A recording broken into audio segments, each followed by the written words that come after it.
Jurassic World: Age of Reptiles, The Rise of the Dinosaurs.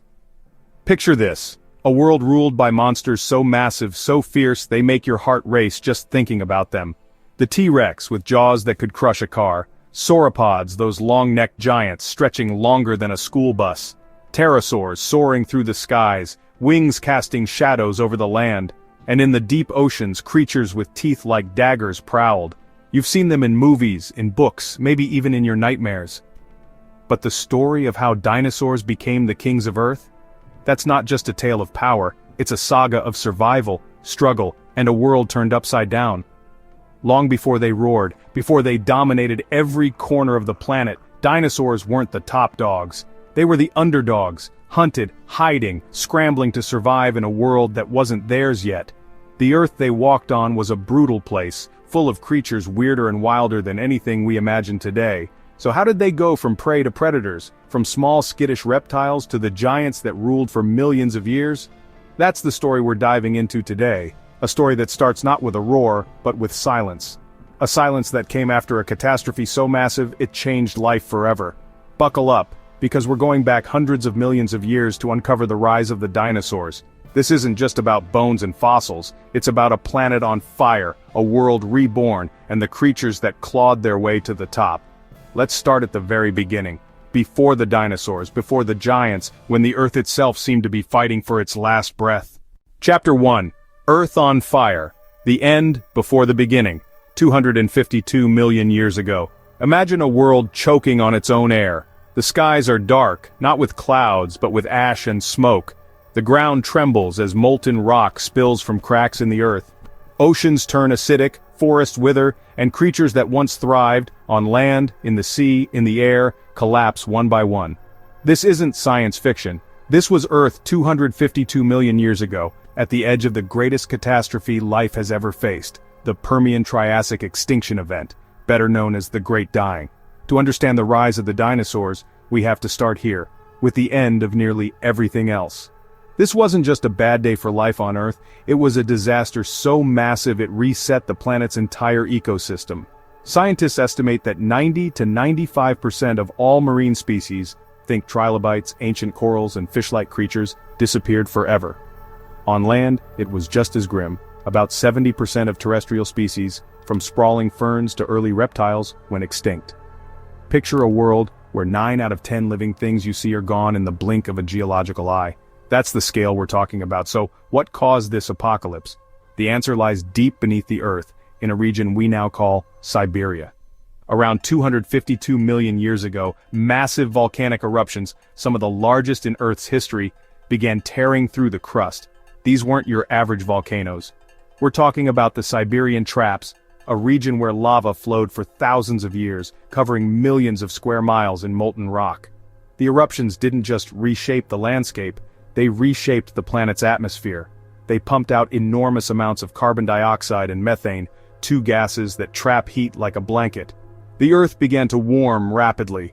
Global temperatures spiked by as much as 10 degrees Celsius in some regions. This wasn't just a heat wave. The warming triggered a domino effect of destruction. Oceans became hotter and more acidic, killing off delicate marine life like corals and shellfish. Oxygen levels plummeted, both in the water and on land, suffocating creatures that needed it to survive.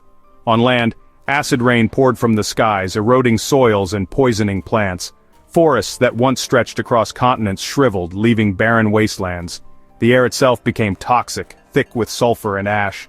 For the creatures that managed to survive the initial chaos, starvation and suffocation were constant threats. But here's the thing. This wasn't a quick event. The Great Dying unfolded over tens of thousands of years, maybe even longer. For perspective, modern humans have only been around for about 300,000 years. Imagine a catastrophe stretching across a time span like that, generation after generation watching their world fall apart. The fossil record from this time, studied by paleontologists like those at the University of Bristol and the Smithsonian Institution, shows a grim picture. Mass graves of fish, piles of bones from land animals, and layers of sediment with barely any signs of life. The Earth was gasping for breath. Yet in this chaos, something remarkable happened. The Great Dying didn't just destroy, it cleared the stage. Before the extinction, the world was dominated by strange, ancient creatures. There were synapsids, early relatives of mammals like the sailback Dimetrodon, which looked like a lizard with a giant fin on its back. There were amphibians the size of crocodiles crawling through swamps. And there were early reptiles, some small and scurrying, others bulky and dominant. These creatures ruled the Permian world, filling every ecological niche: predators, prey, scavengers. But when the volcanoes roared and the climate collapsed, most of them couldn't adapt. Their reign ended, and the few survivors were left in a world that was barely recognizable. This is where the dinosaur story begins, not with strength, but with opportunity. Among the survivors were small, unassuming reptiles called archosaurs, the ancestors of dinosaurs, crocodiles, and birds. They weren't the kings of the Permian world, they were scrappy, adaptable creatures, likely hiding in burrows or scavenging for scraps. When the Great Dying wiped out their competitors, these little reptiles found themselves in a world with fewer predators, fewer rivals, and a whole lot of empty space. The stage was set for something new to rise, but it wasn't that simple. The world after the Great Dying was a brutal place to live. The climate was still unstable, with wild swings between scorching heat and sudden cold. Food was scarce, and the survivors had to be tough, resourceful, and maybe a little lucky. The early archosaurs weren't impressive. They didn't have sharp claws or massive bodies. So how did these small, seemingly insignificant creatures evolve into the giants we know as dinosaurs?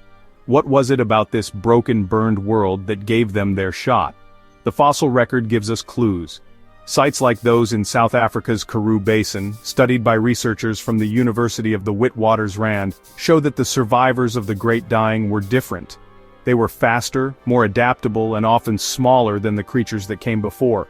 Some had better lungs to cope with low oxygen, others could eat a wider range of food from plants to insects to small animals.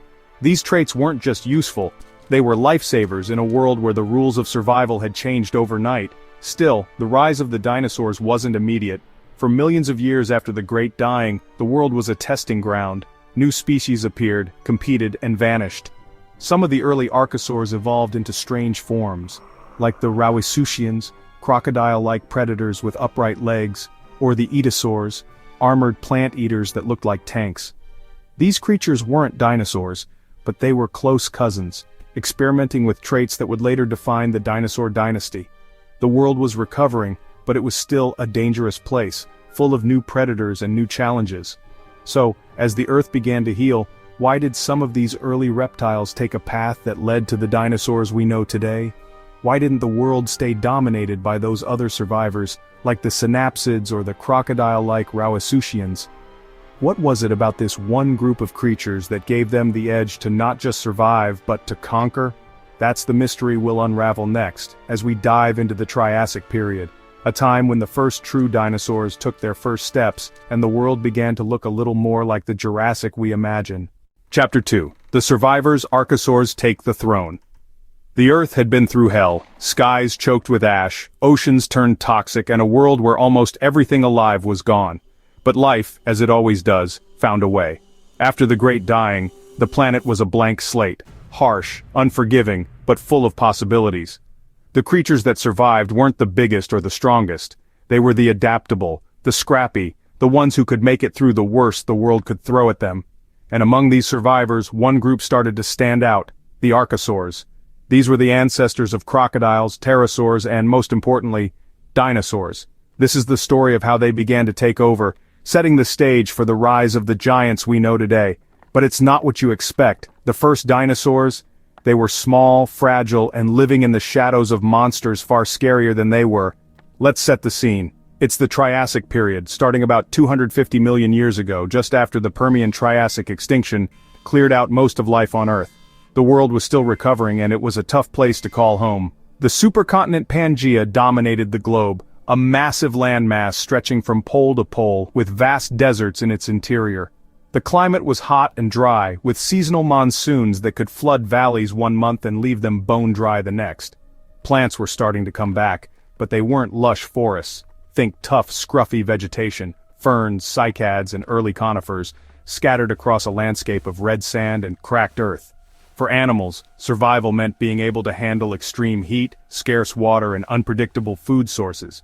This is where the archosaurs come in. These reptiles were the ultimate survivors of the Great Dying. Unlike the bulky synapsids or giant amphibians that ruled before the extinction, archosaurs were built for the New World. They had better lungs, which helped them breathe in the low oxygen air. Their bodies were more efficient, letting them move faster and hunt smarter, and they were versatile. Some were predators, others ate plants, and a few could do both. Paleontologists, like those studying fossils in Argentina's Ischigualasto Formation, have found evidence of just how diverse these creatures were. The archosaurs weren't just one type of animal, they were a family, evolving into all kinds of shapes and sizes to fill the gaps left by the extinction. At the top of the food chain in the early Triassic were creatures like Postosuchus, a beast that would make your blood run cold. Imagine a crocodile, but bigger, up to 20 feet long, walking on upright legs like a dinosaur, with a head full of dagger-like teeth.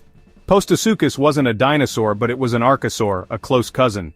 Fossils from places like Arizona's Petrified Forest National Park show it was a top predator, hunting anything it could catch. It stalked the Triassic deserts, taking down early mammals, smaller reptiles, and even other archosaurs.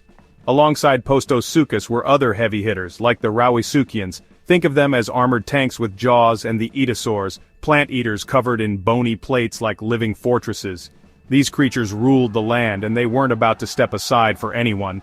But here's the twist. The first dinosaurs weren't the kings of this world. They weren't even close. While Postosuchus and its cousins were tearing through the Triassic, the earliest dinosaurs were tiny, skittish, and barely noticeable. We're talking about creatures like Eoraptor, a dog-sized reptile no bigger than a beagle, or Herrerasaurus, which was maybe the size of a wolf.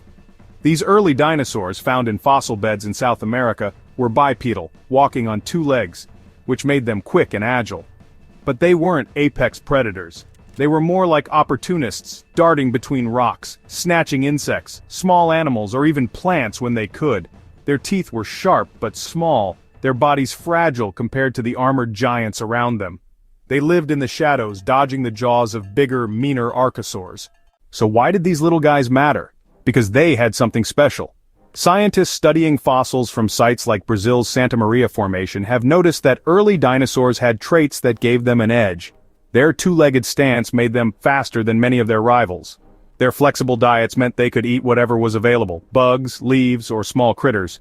And their small size? That was a blessing in disguise. In a world where food was scarce and predators were everywhere, being small meant you could hide, scurry, and survive where bigger animals couldn't. These weren't the traits of a ruler, not yet, but they were the traits of a survivor.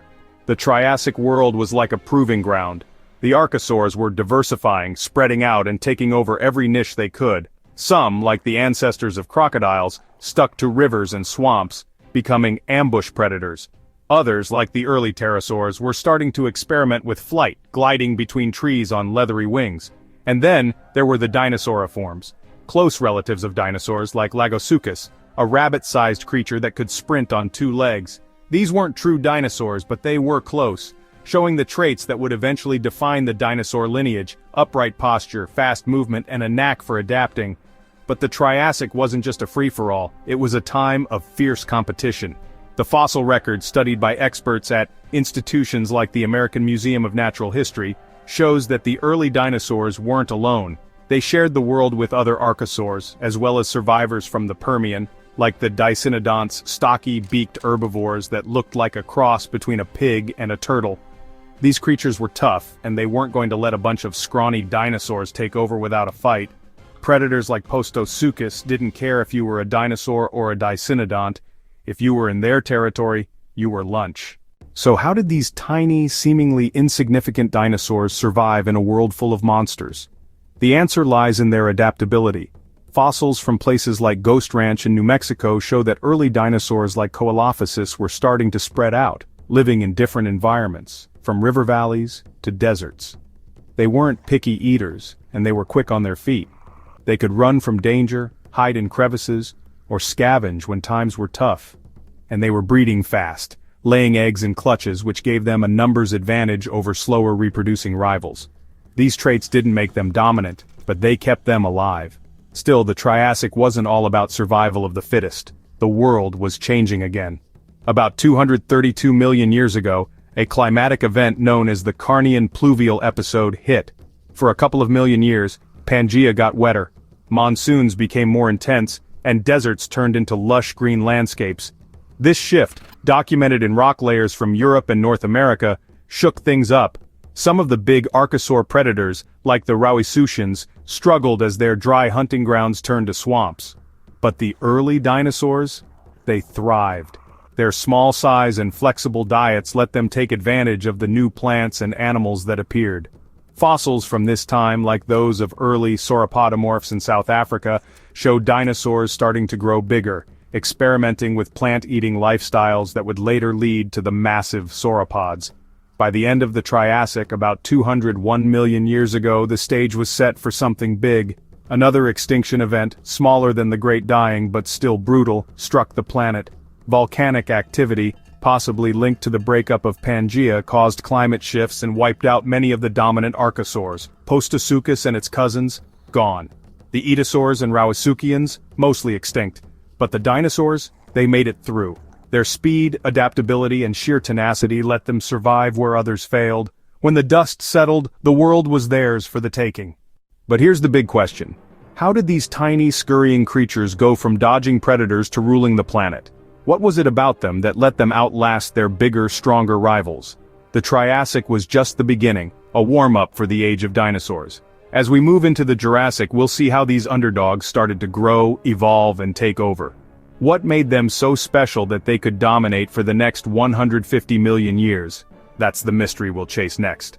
Chapter 3, First of Their Kind. The True Dinosaurs Emerge. The Triassic world was a battleground, a scorched, unpredictable place where survival demanded grit, speed, and a knack for staying one step ahead of disaster. The Great Dying had wiped out most of life, leaving a planet full of empty spaces and new opportunities. The Archosaurs, those tough, adaptable reptiles, had taken the lead, spreading across the supercontinent Pangaea. Among them were crocodile-like predators, armored plant-eaters, and early flyers testing their wings. But in the shadows of these giants, something new was stirring. Small, scrappy creatures, barely noticeable at first, were starting to carve out their place in this brutal world. These weren't just any reptiles, they were the first true dinosaurs. Not kings yet, not by a long shot. They were survivors, fast, clever, and they were about to change the game forever. Let's rewind to about 230 million years ago, deep in the late Triassic. The Earth was still a harsh place. Pangaea stretched across the globe, a massive landmass with blistering deserts in its center, and seasonal rains that could turn dry riverbeds into raging torrents. The climate swung wildly, scorching summers, freezing nights, and monsoons that reshaped the landscape. Plants like ferns, horsetails, and early conifers dotted the terrain, but they weren't enough to support vast ecosystems. Animals had to be tough, resourceful, and ready to adapt to whatever the world threw at them. This is where we meet the first confirmed dinosaurs, creatures like Eoraptor, Herrerasaurus, and Nyasasaurus. These weren't the massive beasts of your childhood imagination. They were small, agile, and fighting for their place in a world full of bigger, meaner rivals. Let's start with Eoraptor, one of the earliest dinosaurs we know about. Fossils of this little guy, found in Argentina's Ischigualasto Formation, a rocky, fossil-rich site paleontologists call the Valley of the Moon, paint a picture of a creature no bigger than a dog. Eoraptor was about 3 feet long, head to tail, and weighed maybe 20 pounds. It walked on 2 legs with a lightweight body built for speed.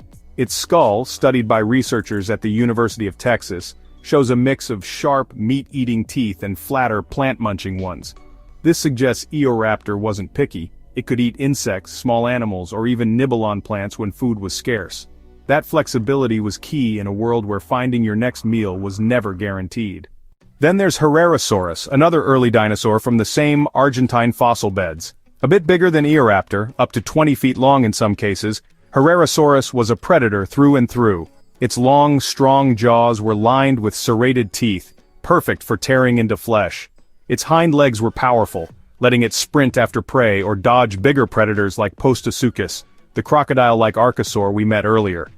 Fossils studied by teams at the Field Museum in Chicago show that Herrerasaurus had a sleek, agile body with a long tail for balance and quick turns. It wasn't the biggest predator around, but it was fast and deadly, a hunter that could take down smaller reptiles or scavenge the kills of larger beasts. Nyasasaurus takes us even further back, potentially the oldest dinosaur we've found. Discovered in Tanzania's Manda beds, This creature lived around 243 million years ago, pushing the dinosaur timeline earlier than we once thought. Nyasasaurus was tiny, maybe 6 feet long with a slender build. Its bones, analyzed by researchers at the University of Washington, suggest it was bipedal, with a posture similar to Eoraptor and Herrerasaurus. But here's the catch. Nyasasaurus is a bit of a mystery. Some scientists debate whether it's a true dinosaur or just a close cousin, because its fossils are incomplete.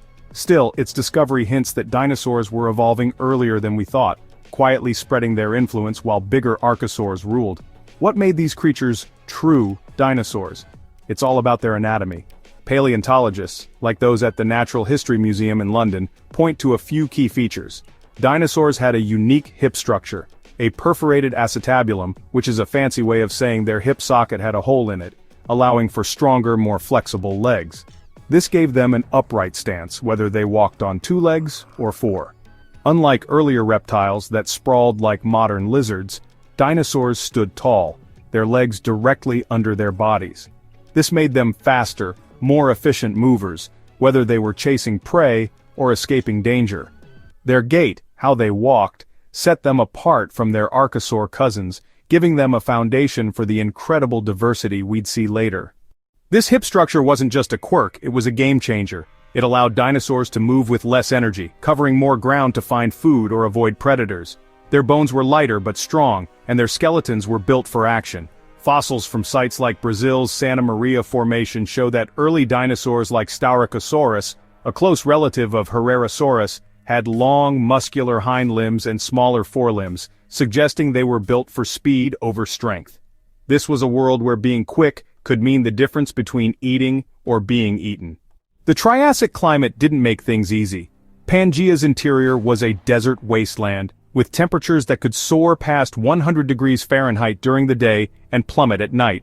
Water was scarce, often limited to seasonal rivers or oases. The Carnian pluvial episode, around 232 million years ago, brought a brief period of wetter conditions. More rain, greener landscapes, and new plants like cycads and ginkgos. This shift, documented in rock layers from Italy and the UK, gave dinosaurs a boost. Their flexible diets let them take advantage of the new food sources, while some of their bulkier rivals struggled. Fossils from South Africa's Elliott Formation show early dinosaurs starting to diversify during this time, with some, like the early sauropodomorphs, beginning to eat more plants, laying the groundwork for the giants to come. These first dinosaurs didn't stay in one place. Starting in what's now South America, where the oldest dinosaur fossils have been found, they spread across Pangaea. The supercontinent was one giant landmass, so there were no oceans to stop them. Fossils from places like Madagascar, India, and even Antarctica show that by the late Triassic, dinosaurs were everywhere. They weren't dominant yet. Creatures like Pastosuchus and Rauisuchians still ruled the top of the food chain. But dinosaurs were carving out their niche. They hunted small prey, scavenged or grazed on tough plants, staying out of the way of the big predators. Sites like Ghost Ranch in New Mexico, where hundreds of Coelophysis fossils have been found, suggest they lived in groups, maybe even hunting together or scavenging in packs. Now here's something to wrap your head around. These early dinosaurs weren't the stars of the show. They were underdogs, living in a world where bigger, stronger archosaurs called the shots. So why did they survive? Part of it was their adaptability. Their small size meant they didn't need much food, and their speed let them escape danger. They could live in deserts, river valleys, or floodplains, eating whatever was available. Fossils from Poland's Krasiejał site show early dinosaurs like Silosaurus, which might have been omnivorous, nibbling on plants and small animals alike. This versatility was a lifeline in a world where resources were unpredictable. Another piece of the puzzle was their biology. Dinosaurs had efficient lungs, similar to modern birds, which helped them thrive in the low-oxygen Triassic atmosphere. Studies from the University of Manchester suggest their air sac system, a network of air pockets in their bones, made breathing easier and their bodies lighter. This wasn't just a quirk, it was a survival tool. It let them move faster and farther without tiring, giving them an edge over sprawling reptiles that burned more energy with every step. But survival wasn't just about running fast or eating smart. Dinosaurs were also prolific breeders. Unlike some of their rivals, which laid fewer eggs or had longer reproductive cycles, dinosaurs produced clutches of eggs, sometimes dozens at a time. Fossilized nests from sites like Montana's Egg Mountain, though from later dinosaurs, suggest this trait started early. More eggs meant more chances for offspring to survive, even in a world full of predators.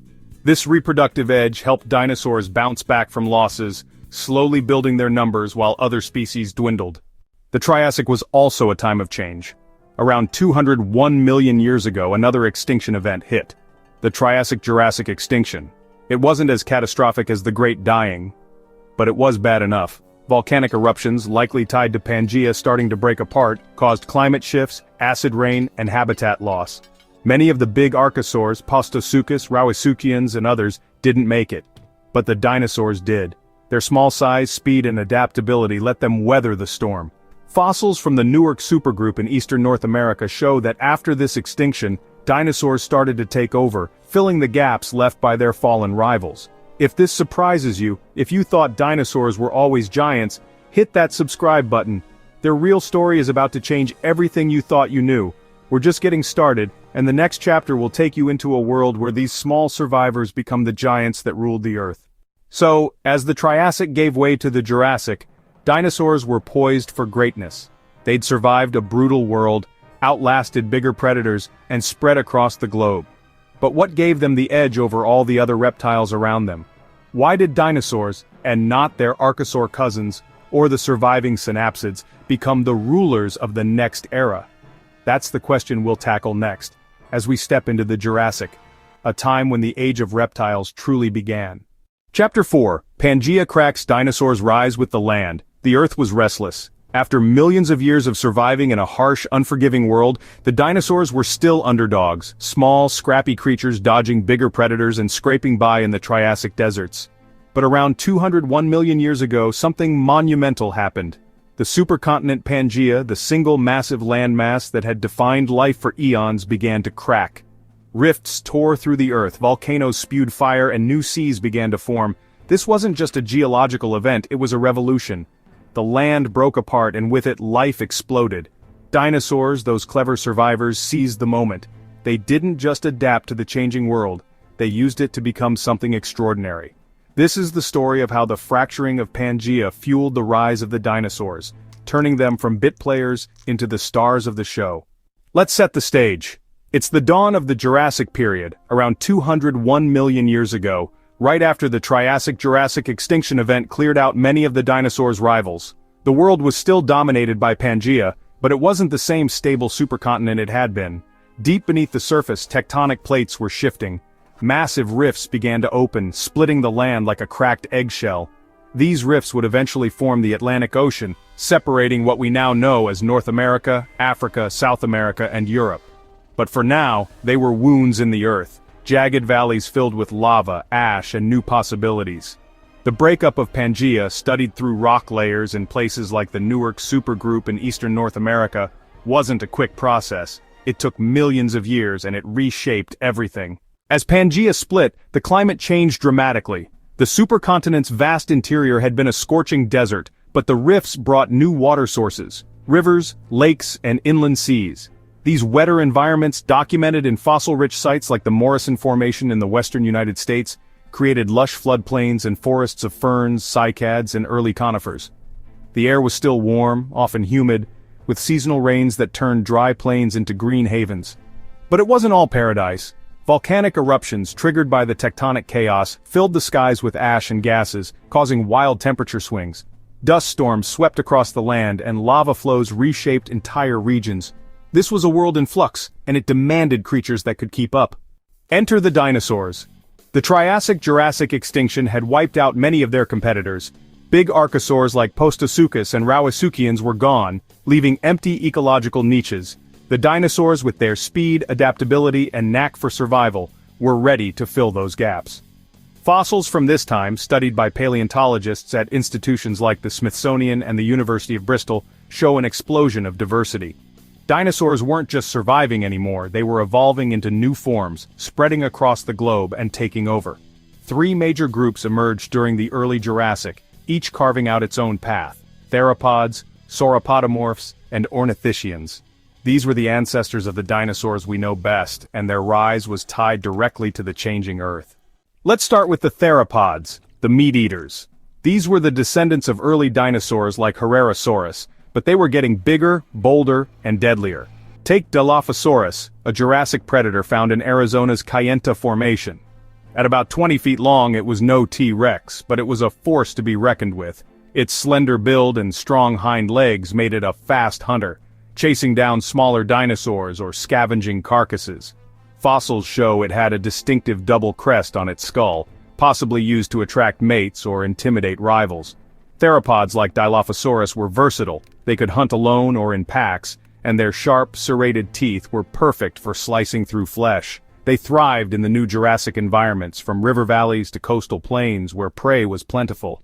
Then there were the sauropodomorphs, the ancestors of the long-necked giants we all picture when we think of dinosaurs. In the early Jurassic, these dinosaurs were still relatively small. Think of Plateosaurus, found in fossil beds across Europe, which grew to about 25 feet long. Unlike their later descendants, early sauropodomorphs weren't always fully plant-eaters. Fossils from South Africa's Elliott Formation show they had teeth suited for both plants and small animals, suggesting they were omnivores. But the changing landscape, with its new forests and floodplains, gave them access to more plants than ever before. This abundance pushed some sauropodomorphs toward herbivory, and over time they began to grow larger, their long necks evolving to reach higher branches. Sites in Argentina and Madagascar reveal early sauropodomorphs like Massospondylus, which laid eggs in nests, hinting at social behaviors that helped them survive. The third group, the ornithischians, were the plant-eaters that would later give us dinosaurs like Triceratops and Stegosaurus. In the early Jurassic, they were still new on the scene. One of the earliest, Coelodosaurus, found in England's Charmouth mudstone, was a small armored dinosaur, about 13 feet long, with bony plates along its back. Ornithischians were built for defense, with tough skin or armor to fend off predators like theropods. Their beaks were perfect for cropping tough plants, and their grinding teeth could handle fibrous ferns and cycads. Fossils from South Africa and North America show that ornithischians were spreading, taking advantage of the new vegetation that sprang up as Pangaea's rifts created wetter climates.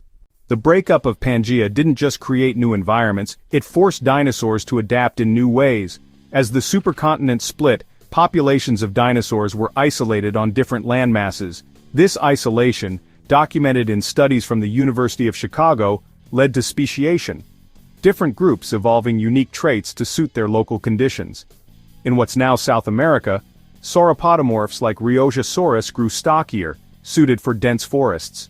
In Europe, theropods like Megalosaurus, one of the first dinosaurs ever named, developed stronger jaws for hunting larger prey. Fossils from these regions, analyzed by paleontologists, show that dinosaurs were diversifying rapidly, each group finding its own way to thrive in a changing world. The new landscapes also meant new challenges. The rifts and volcanoes made the Earth unstable, with earthquakes and lava flows reshaping terrains. Inland seas created barriers, forcing dinosaurs to migrate or adapt to new territories. But these challenges were also opportunities. The wetter climates supported more plant life, which meant more food for herbivores like sauropodomorphs and ornithischians. More herbivores meant more prey for theropods. The fossil record from sites like the Lufeng Formation in China shows that dinosaurs were growing in number and variety. Early sauropodomorphs like Lufengosaurus, with their long necks and small heads, were starting to resemble the giants of the later Jurassic, while theropods like Coelophysis became more specialized hunters. Dinosaurs weren't alone, though. Other creatures survived the Triassic-Jurassic extinction, and they weren't giving up without a fight. Small mammals, descendants of the synapsids, scurried in the underbrush, competing for food. Crocodile-like archosaurs still lurked in rivers, and early pterosaurs were taking to the skies. But dinosaurs had an edge. Their upright posture and efficient lungs, studied by researchers at the University of Utah, gave them stamina and speed that many rivals couldn't match. Their reproductive strategy, laying large clutches of eggs, meant they could rebound quickly from losses. And their ability to live in diverse environments, from deserts to floodplains, made them unstoppable. The fossil record tells us dinosaurs were everywhere by the early Jurassic. In Africa, sites like the Upper Elliott Formation reveal herds of early sauropodomorphs roaming alongside small theropods. In Europe, footprints in places like the Swiss Alps show dinosaurs moving in groups, possibly migrating to find food. In North America, the Glen Canyon Group preserves evidence of theropods hunting near rivers.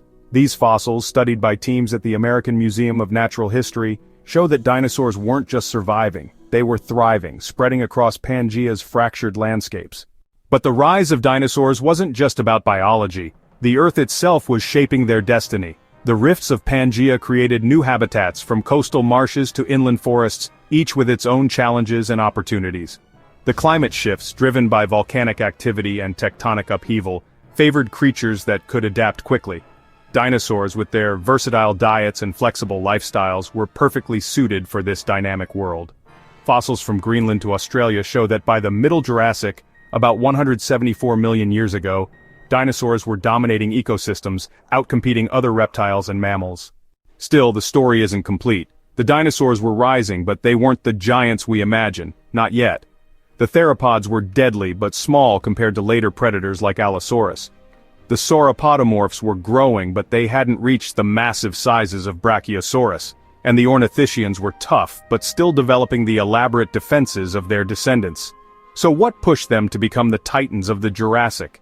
Was it something in their biology, or was the Earth itself, its shifting continents and changing climates, pushing life toward the age of giants? That's the question we'll explore next, as we dive deeper into the Jurassic, where dinosaurs truly become the rulers of the world. The world was changing, and the dinosaurs were changing with it. The Triassic had been a brutal proving ground where only the toughest, most adaptable creatures survived. But as the Jurassic period dawned around 201 million years ago, the Earth was no longer just a place to endure, it was a place to thrive. The supercontinent Pangaea was splitting, creating new rivers, forests, and floodplains bursting with life. The dinosaurs, once small and scrappy underdogs, were stepping out of the shadows. They weren't just surviving anymore, they were taking over, spreading across the globe and, most strikingly, growing bigger. This is the story of the early Jurassic, the dawn of a golden age when dinosaurs began to look like the giants we imagine, reshaping the world in their image. But with every step they took, a mystery deepened. Why were they getting so massive, while their rivals stayed small? Let's dive into the early Jurassic, a time spanning from 201 to 174 million years ago. The Earth was a vibrant, chaotic place. Pangaea's slow breakup was reshaping the landscape, with rifts forming new coastlines and inland seas. These changes brought wetter climates, with lush forests of ferns, cycads, and towering conifers spreading across floodplains. Seasonal rains fed rivers that carved through the land, creating swamps and lakes teeming with life. The air was warm and humid, perfect for supporting dense vegetation. Fossils from sites like the Morrison Formation in North America and the Lower Lufeng Formation in China show a world bursting with new plants, insects, and small animals, perfect fuel for a dinosaur boom. This was the moment dinosaurs seized. The Triassic-Jurassic extinction had cleared out many of their competitors, leaving vast ecological niches wide open. The small, agile dinosaurs of the Triassic, like Eoraptor and Herrerasaurus, had laid the groundwork, but now their descendants were evolving into something extraordinary. Three main groups were leading the charge: theropods, the meat-eaters, sauropodomorphs, the future long-necked giants, and ornithischians, the armored plant-eaters. Each group was finding its place in this new world, spreading across Pangaea's fractured landscapes and adapting to its diverse environments. Let's start with the sauropodomorphs, the dinosaurs that would become the largest land animals ever to walk the Earth. In the early Jurassic, they were still a far cry from the colossal Brachiosaurus or Diplodocus of later times, but they were growing fast. Take Plateosaurus, a dinosaur found in fossil beds across Europe, from Germany to Switzerland.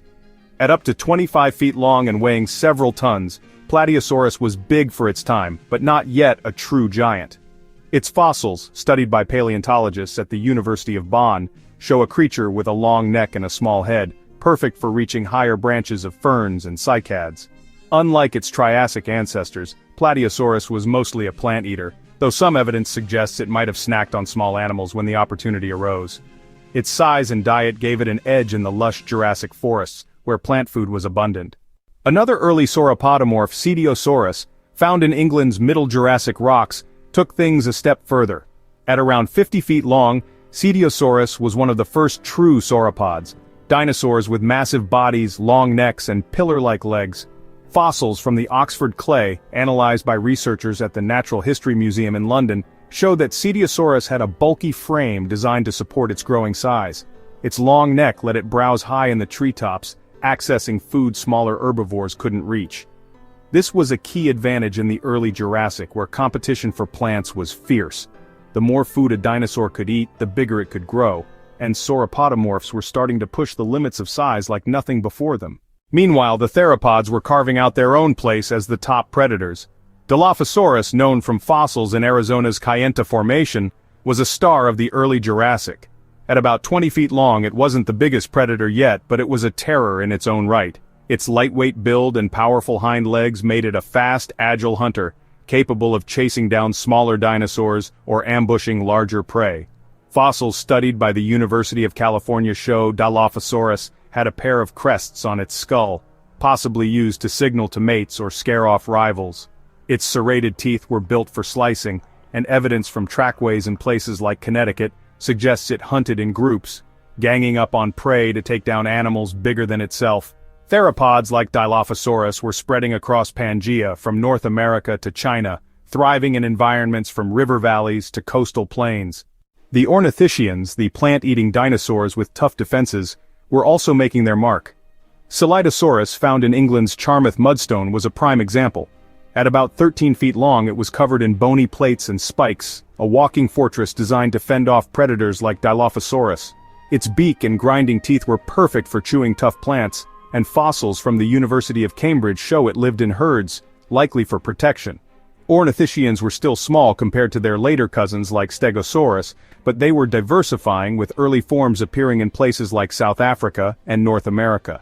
Their ability to eat fibrous plants and defend themselves made them a fixture in the Jurassic landscape.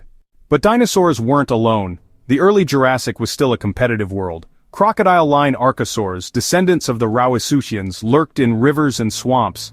Fossils from sites like the Tendaguru Formation in Tanzania show creatures like Prestosuchus, massive predators that ambushed prey near water. Early mammals, small and rodent-like, scurried underfoot, competing for seeds and insects. Pterosaurs, the flying reptiles, were soaring above, snatching small animals or fish. Yet dinosaurs were pulling ahead. Their upright posture, efficient lungs, and fast reproduction gave them an edge. Studies from the University of Utah suggest their air sac system, similar to modern birds, let them breathe more efficiently than their sprawling rivals, giving them stamina for long hunts or migrations. The fossil record paints a picture of dinosaurs spreading globally. In South America, sites like the La Quinta Formation in Venezuela show early sauropodomorphs roaming alongside theropods. In Africa, the Upper Elliott Formation reveals herds of plant-eaters like Massospondylus, whose fossilized eggs suggest they cared for their young in nests. In China, the Lufeng Formation is packed with dinosaurs like Lufengosaurus, an early sauropodomorph with a long neck and tail. Trackways in places like the Alps and the American Southwest show dinosaurs moving in groups, possibly migrating to follow food or water. These fossils, studied by teams at the Smithsonian, show that dinosaurs were no longer just surviving, they were dominating ecosystems across Pangaea. Meanwhile, the giants of the Jurassic were still ruling the land. Sauropods like Diplodocus, found in North America's Morrison Formation, were reaching lengths of 80 feet or more, their long necks sweeping through treetops like living cranes. Ornithischians like Stegosaurus, with its iconic plates and spiked tail, were grazing in herds, their armor protecting them from predators. But the small, feathered theropods were carving out their own niche. They weren't competing with the giants, they were thriving in the gaps, hunting small prey, scavenging, or even eating plants when times were tough. Fossils from Mongolia's flaming cliffs show dinosaurs like Velociraptor, a later theropod with feather-like structures stalking prey with razor-sharp claws. The spread of dinosaurs was unstoppable. The fracturing of Pangaea, documented in rock layers from the Newark supergroup, meant dinosaurs were now living on separate continents, evolving unique traits. In North America, theropods like Coelophysis descendants were hunting in packs. In Asia, feathered dinosaurs like Sinosauropteryx were diversifying in forested valleys. In Europe, Archaeopteryx was gliding through the skies. The fossil record, studied by teams at the Smithsonian, shows dinosaurs adapting to every environment: coastal marshes, inland forests, even mountainous regions. Their versatility, from massive sauropods to tiny feathered theropods, made them the dominant force on land. But feathers weren't just a survival tool, they were a clue to something bigger. The discovery of feathered dinosaurs in the Yixian Formation, combined with studies of Archaeopteryx, showed that birds didn't just appear out of nowhere. They evolved from dinosaurs, specifically from small theropods. This connection, first proposed by scientists like John Ostrom in the 1960s, and confirmed by fossils in the 1990s, revolutionized paleontology. Modern birds, from sparrows to eagles, are living dinosaurs, carrying the legacy of those feathered theropods from the Jurassic. Every time you see a bird at your feeder, you're looking at a piece of the dinosaur story. If the idea of feathered dinosaurs changes everything for you, share this video. This is just the beginning of how dinosaurs shaped the world we live in today. Hit that share button and let's spread the word about these incredible creatures. So why did some theropods evolve feathers, while others grew into massive predators? What was driving this split in the dinosaur family tree? Were these feathered dinosaurs always meant to take to the skies, or was evolution taking a wild detour, experimenting with possibilities that wouldn't pay off for millions of years? That's the mystery we'll chase next, as we dive deeper into the Jurassic and beyond, where dinosaurs continue to surprise us with their ingenuity and resilience. The Jurassic world was a place of giants, feathers, and endless change. Dinosaurs had gone from scrappy survivors to the rulers of the earth, spreading across a fracturing Pangea and evolving into forms that dominated every corner of the planet. Sauropods towered over forests, theropods hunted with deadly precision, and feathered dinosaurs hinted at a future in the skies.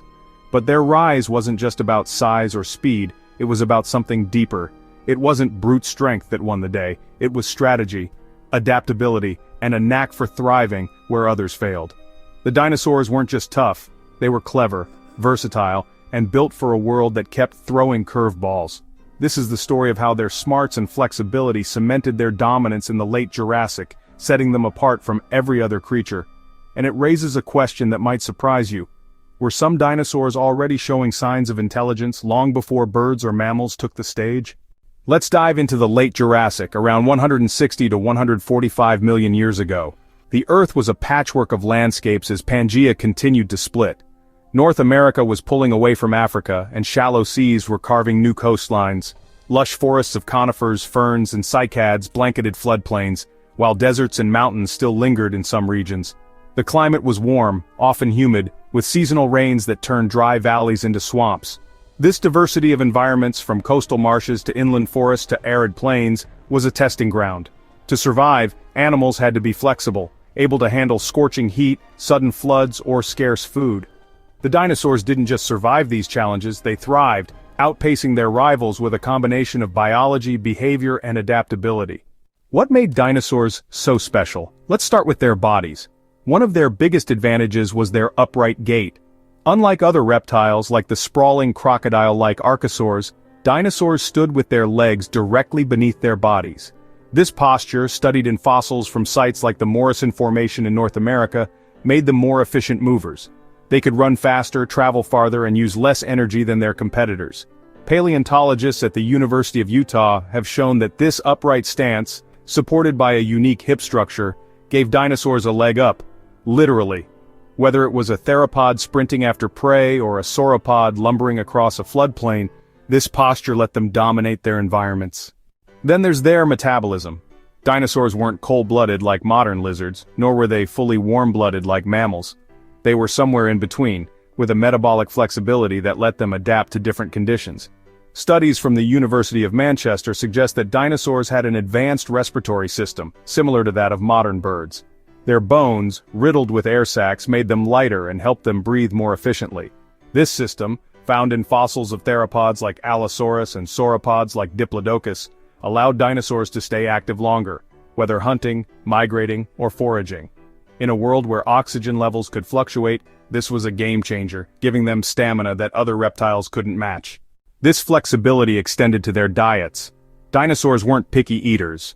Theropods like Coelophysis, whose fossils litter sites like Ghost Ranch in New Mexico, could hunt small animals, scavenge carcasses, or even eat plants in a pinch.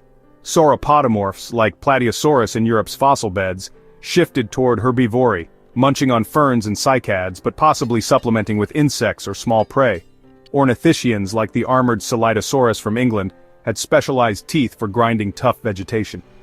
This dietary versatility, documented in studies from the Smithsonian, let dinosaurs exploit whatever food was available, whether in lush forests or barren deserts.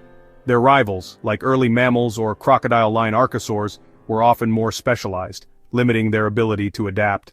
The late Jurassic world was a mosaic of challenges, and dinosaurs were built to handle them all. In the deserts of what's now Mongolia, theropods like Velociraptor hunted in dry, scrubby landscapes, their feathered bodies keeping them warm during cold nights.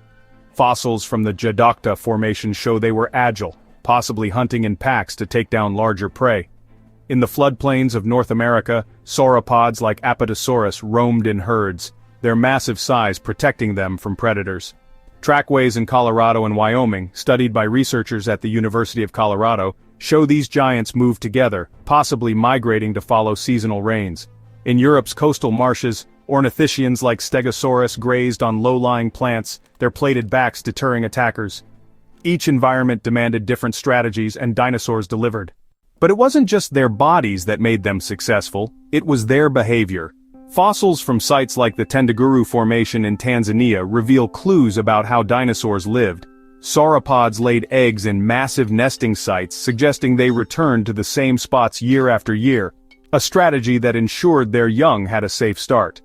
Theropods, like those found in China's Yixian Formation, show evidence of pack hunting, with multiple individuals preserved together in what might have been coordinated attacks. Even ornithischians like the early ankylosaurs in North America may have lived in groups for protection, their armor making them tough targets. These behaviors, pieced together by paleontologists at the American Museum of Natural History, show dinosaurs weren't just surviving, they were strategizing. This brings us to the question of intelligence. We often think of dinosaurs as big, dumb beasts, but the evidence suggests something else. Theropods, especially small, feathered ones like Velociraptor or Troodon, had relatively large brains for their body size. Studies from the University of Bristol using CT scans of fossilized skulls show that some theropods had brain structures similar to modern birds, with enlarged areas for vision and coordination. This suggests they were quick thinkers, able to plan hunts, communicate with pack members, or navigate complex environments. Trackways in Portugal, where multiple theropod footprints converge, hint at social behavior, maybe even teamwork. Were these dinosaurs smart, in the way we think of mammals or birds? Probably not, but they were far from mindless. Their adaptability wasn't just about surviving the present, it was about conquering the future. The late Jurassic saw dinosaurs spreading to every corner of the globe. In Asia, fossils from the Shishigu Formation in China show theropods like Sinraptor, a 25-foot predator, hunting alongside early sauropods. In Africa, the Tendaguru Formation reveals towering sauropods like Giraffatitan, whose long necks reached the tallest trees. In North America, the Morrison Formation is a dinosaur goldmine, with Allosaurus, Stegosaurus, and Diplodocus coexisting in a vibrant ecosystem. These fossils, studied by teams at the Field Museum in Chicago, show dinosaurs thriving in deserts, forests, and floodplains, adapting to whatever the world threw at them. Their rivals, meanwhile, were struggling to keep up. Crocodile-line archosaurs, once dominant, were now mostly confined to rivers and swamps, unable to compete on land. Early mammals, small and nocturnal, hid in the underbrush, eating insects and seeds. Pterosaurs, while successful in the air, couldn't match dinosaurs on the ground. The dinosaurs' combination of physical traits, upright gait, efficient lungs, fast growth, and behavioral strategies, group living, flexible diets, gave them an edge. Studies from the University of Alberta show that dinosaurs grew faster than their rivals, reaching maturity in years rather than decades. This meant they could dominate ecosystems before others had a chance to catch up. The fossil record tells a story of relentless expansion. In Australia, trackways in the Walloon coal measures show small theropods darting across floodplains.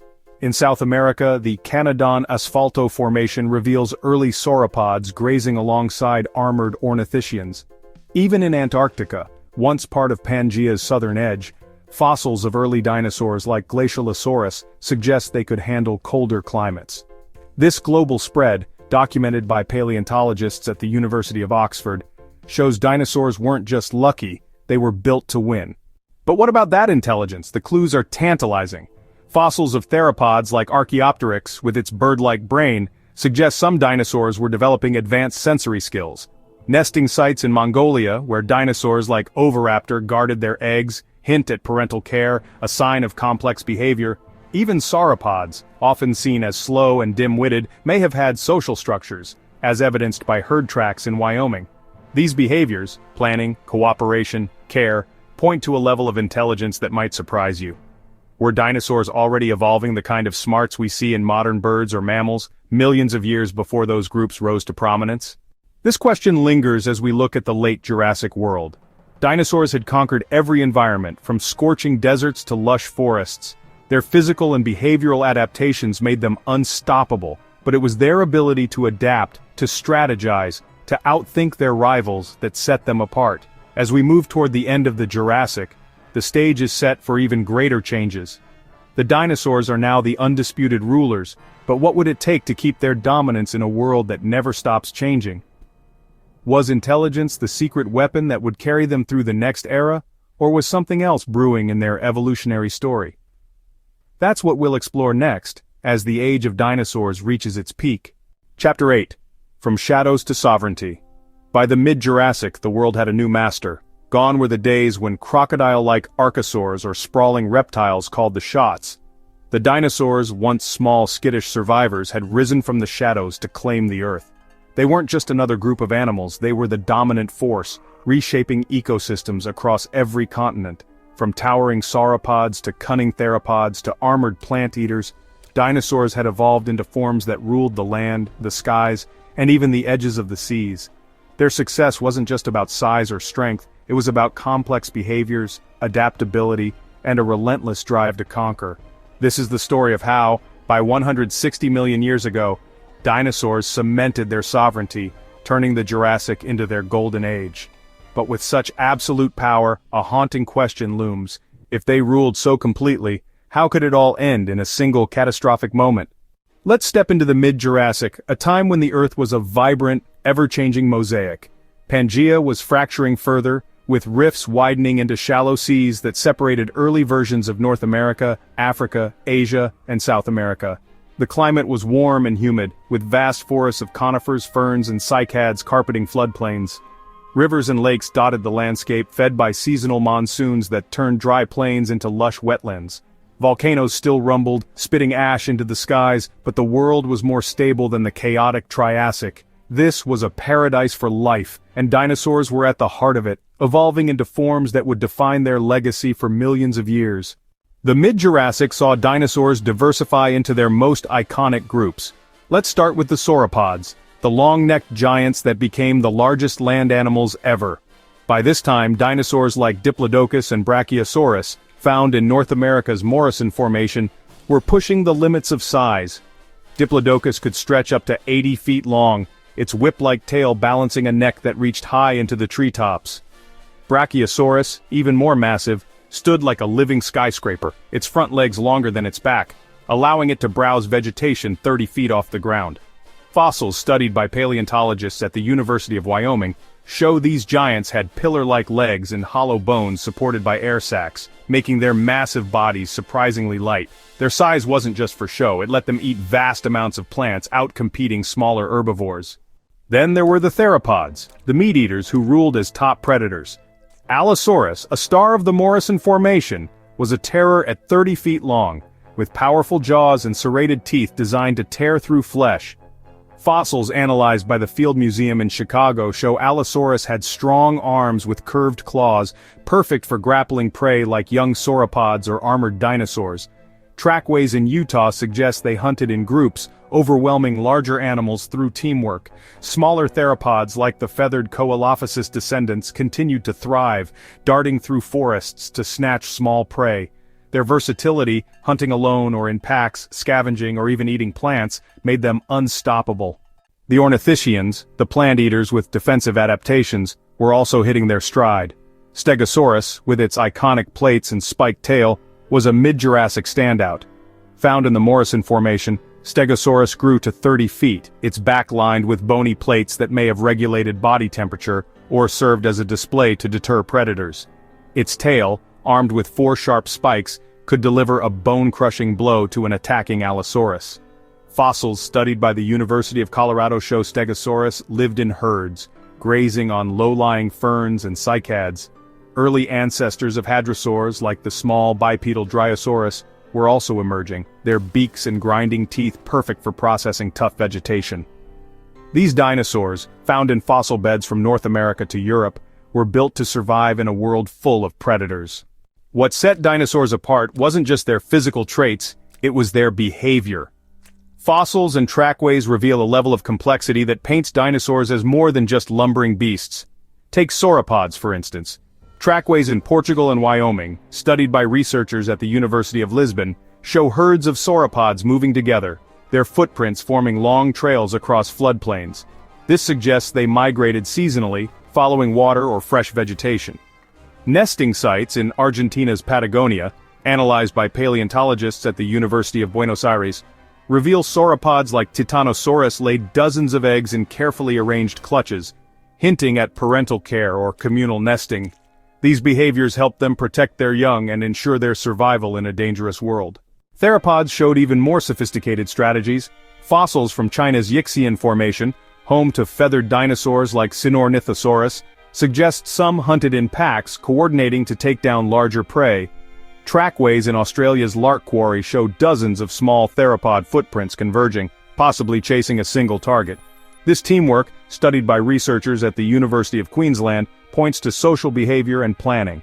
Even smaller theropods like Compsognathus from Germany's Solnhofen limestone may have used their quick reflexes and sharp senses to outsmart prey, much like modern birds of prey. Ornithischians, too, were showing complex behaviors. Stegosaurus fossils, often found in groups, suggest they lived in herds for protection, their spiked tails ready to fend off predators. Early hadrosaur ancestors, like those found in South Africa's Elliott Formation, left trackways indicating they moved together, possibly to confuse attackers. Fossils of ankylosaurs, armored dinosaurs with club-like tails, show signs of wear on their armor, suggesting they faced predators regularly and survived through group defense.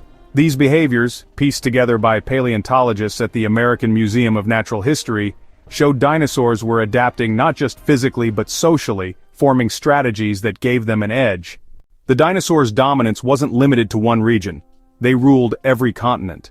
Fossils from the Tendaguru Formation in Tanzania reveal sauropods like Giraffatitan and theropods like Veterupristosaurus, thriving in Africa's lush coastal plains. In Asia, the Shishugu Formation in China holds Mamenchisaurus, a sauropod with a neck longer than its body, alongside feathered theropods. Europe's Lourinhã Formation in Portugal is packed with Allosaurus, Stegosaurus, and early ornithopods. Even Antarctica, then a warmer part of southern Pangaea, yielded dinosaurs like Cryolophosaurus, a theropod with a distinctive crest, found in the Hansen Formation. Studies from the University of Oxford show dinosaurs adapted to every environment: forests, deserts, mountains, and coasts, proving their unmatched versatility. This global conquest wasn't just about physical adaptations. Dinosaurs had a secret weapon: their biology. Their bird-like respiratory system, with air sacs that lightened their bones and boosted oxygen intake, gave them stamina their rivals couldn't match. Research from the University of Manchester shows this system allowed sauropods to support massive bodies and theropods to chase prey without tiring. Their fast growth rates, inferred from bone histology studies at the University of California, let them reach maturity in years, not decades, outpacing slower-growing reptiles. Their reproductive strategy, laying large clutches of eggs, ensured high survival rates, as seen in nesting sites from India's Lametta Formation. These traits made dinosaurs resilient, able to bounce back from losses and dominate ecosystems. But their rivals were still out there. Crocodile-line archosaurs, though diminished, lurked in rivers, ambushing unwary dinosaurs. Early mammals, small and nocturnal, competed for seeds and insects.